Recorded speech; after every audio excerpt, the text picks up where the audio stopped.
ఒక రాజు ధర్మాన్ని కాపాడడానికి అడవులకు వెళ్ళాడు. ఒక యువరాజు తండ్రి మాట కోసం రాజ్యాన్ని వదిలి 14 సంవత్సరాలు అరణ్యంలో జీవించాడు. ఒక వీరుడు అధర్మంపై యుద్ధం చేసి ప్రపంచానికి ధర్మం అంటే ఏమిటో చూపించాడు. అతనే రఘుకుల తిలకం, అయోధ్యపతి, భక్తుల హృదయాలలో ఎప్పటికీ రాజుగా నిలిచే శ్రీరాముడు. Hi friends, welcome back to the JP the future. మన కళ్యాణపురం గ్రామంలో ఎంతో భక్తి శ్రద్ధలతో జరుగుతున్న శ్రీరామనవమి తిరునాళ్లు 5 రోజుల పాటు ఘనంగా కొనసాగుతున్నాయి. ఈ పవిత్ర ఉత్సవాల్లో భాగంగా ఇది 4వ రోజున జరిపేది ఒక అత్యంత ముఖ్యమైన కార్యక్రమం. అదే శ్రీ సీతారాముల పట్టాభిషేక మహోత్సవం. ఈ రోజు ఉదయం స్వామివారికి ప్రత్యేక పూజలు నిర్వహించి మంగళ వాయిద్యాల మధ్య గ్రామంలోని ఉభయకర్తలు ఇళ్లకు వెళ్ళి నైవేద్యాలు తీసుకొని వాటిని స్వామివారికి సమర్పిస్తారు. ఇక్కడ ఒక ప్రశ్న వస్తుంది, అసలు శ్రీరామ పట్టాభిషేకం అంటే ఏమిటి? ఎందుకు ప్రతి సంవత్సరం భక్తులు దీనిని ఘనంగా జరుపుకుంటారు? ఇప్పుడు మనం ఆ కథను తెలుసుకుందాం. రామాయణంలో చివరిలో జరిగే అత్యంత గొప్ప ఘట్టమే శ్రీరామ పట్టాభిషేకం. అయోధ్య రాజు అయిన దశరథ మహారాజు తన పెద్ద కుమారుడు శ్రీరాముడిని రాజుగా పట్టాభిషేకం చేయాలని నిర్ణయిస్తాడు. ఆ వార్త వినగానే అయోధ్య రాజ్యం అంతా ఆనందంతో మునిగిపోతుంది.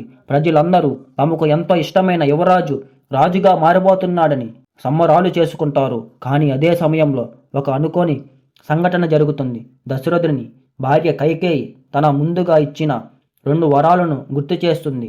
ఆ వరం ప్రకారం మొదటి వరం తన కుమారుడు భరతుడు రాజుగా కావాలని, 2వ వరం శ్రీరాముడు 14 సంవత్సరాలు అరణ్యవాసం చేయాలని. తండ్రి మాటే ధర్మమని భావించిన శ్రీరాముడు ఏమాత్రం ఆలోచించకుండా రాజ్యాన్ని వదిలి అరణ్యాలకు వెళ్ళిపోతాడు. అతనితో పాటు సీతమ్మవారు మరియు లక్ష్మణుడు కూడా అడవికి వెళ్ళారు. అడవుల్లో జీవితం సులభం కాదు. ఆ 14 సంవత్సరాల్లో ఎన్నో సంఘటనలు జరిగాయి.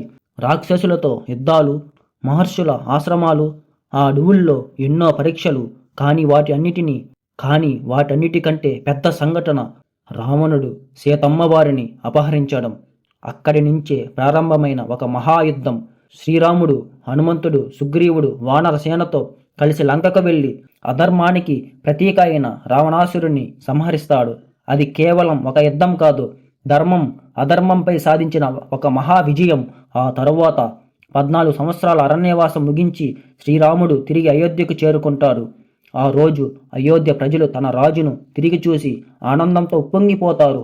రాజ్యమంతా దీపాలతో, పూలతో, మంగళ వాయిద్యాలతో ఒక స్వర్గంలా మారిపోతుంది. అప్పుడు మహర్షులు, దేవతలు, రాజులు అందరూ కలిసి శ్రీ సీతారాములకు రాజ్యాభిషేకం నిర్వహిస్తారు. అదే శ్రీరామ పట్టాభిషేకం. ఆ రోజు నుంచి అయోధ్యలో ప్రారంభమైంది ఒక ఆదర్శ రాజ్యం, రామరాజ్యం. అక్కడ అన్యాయం లేదు, అధర్మం లేదు. ప్రజలందరూ సుఖ సంతోషాలతో జీవించారు. అందుకే ఈరోజు వరకు భక్తులు శ్రీరామ పట్టాభిషేకాన్ని ఎంతో భక్తి శ్రద్ధలతో జరుపుకుంటారు. ఎందుకంటే ఈ ఘట్టం కేవలం ఒక రాజ్యాభిషేకం కాదు, ఇది ఒక గొప్ప సందేశం. ధర్మం కోసం జీవించిన మనిషి ఎన్ని కష్టాలు ఎదురైనా చివరికి విజయం అతనిదే అవుతుంది.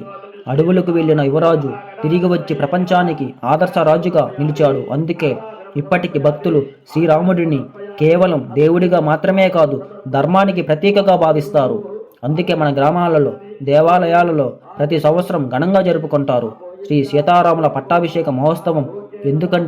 ఎందుకంటే రాముడు ఉన్న చోటే ధర్మం ఉంటుంది, ధర్మం ఉన్న చోటే శాంతి ఉంటుంది, శాంతి ఉన్న చోటే దైవం ఉంటుంది. అందుకే మనం కూడా మన జీవితంలో శ్రీరాముడి మార్గాన్ని అనుసరిస్తే మన జీవితంలో కూడా ఒకరోజు రామరాజ్యం తప్పకుండా వస్తుంది. జై శ్రీరామ్. Thanks for watching. ఈ వీడియో మీకు నచ్చినట్లయితే please like, share and subscribe. మీ అభిప్రాయాన్ని కామెంట్లో తెలపండి. Signing off JP. మరో వీడియోతో మళ్ళీ కలుద్దాం.